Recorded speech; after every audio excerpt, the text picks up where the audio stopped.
काय झालं?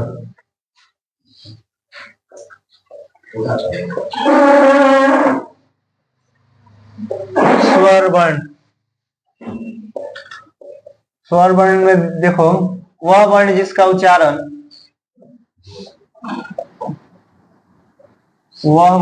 उच्चारण स्वतः होता है।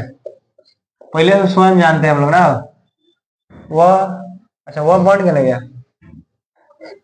वह वर्ण जिसका उच्चारण स्वतः होता है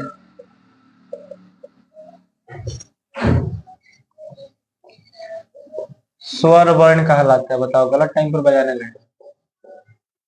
वह वर्ण जिसका उच्चारण स्वतः होता है स्वर वर्ण कहलाता है। हिंदी व्याकरण में इनकी संख्या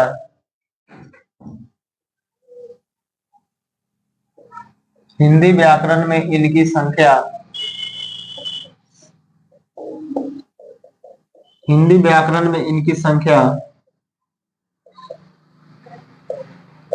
11 है। हिंदी व्याकरण में इनकी संख्या कई हो गया हो? 11। चलिए इसको और बढ़ा देते हैं। जो निम्नलिखित है,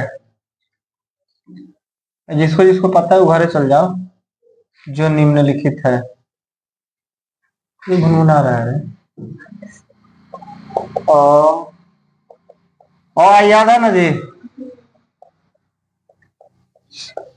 नहीं याद हो तो देख के लिख लेना सब। ये बढ़िया अपॉर्चुनिटी है, लास्ट अपॉर्चुनिटी है।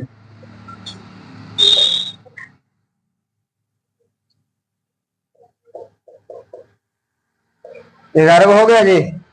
3 3 6 3 9 2 11। तो वह वर्ण जिसका उच्चारण स्वतः होता है स्वर वर्ण कहलाता है। हिंदी व्याकरण में जो है इनकी संख्या 11 है, अ से लेकर औ तक। ठीक है, और इसका वर्गीकरण कर लिया जाए। स्वर वर्ण का वर्गीकरण, स्वर वर्ण का वर्गीकरण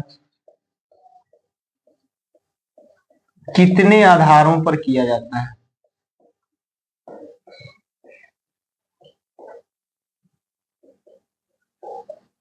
ये सब तो आप लोग जान रहे हैं पहले ही से, बस पता नहीं है। कितना नंबर पीछे दुगो हुआ था ना? 3 नहीं हो गया, चौथा कुछ।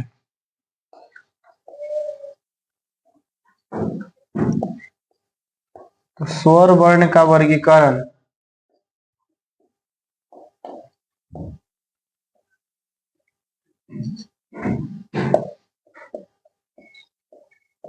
तीन आधारों पर किया जाता है।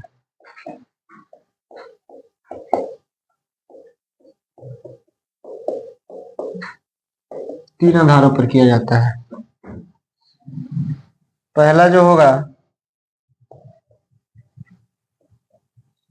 उच्चारण में लगने वाले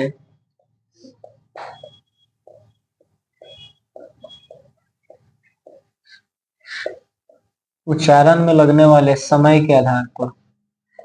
पूरा नीचे तक दिख जाएगा जी, देखो एक बार यहाँ तक। एक लाइन और हटेगा तो लिख के फायदा नहीं है।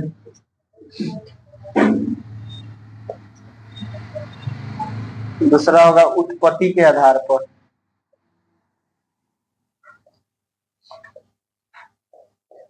अब नहीं दिखेगा? उसके बाद नहीं दिखेगा ना? दियो रहने दिया। तीसरा है जी, नहीं लिखा जाएगा।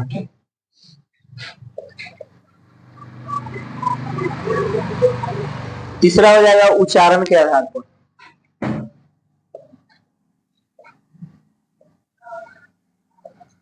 उच्चारण के आधार पर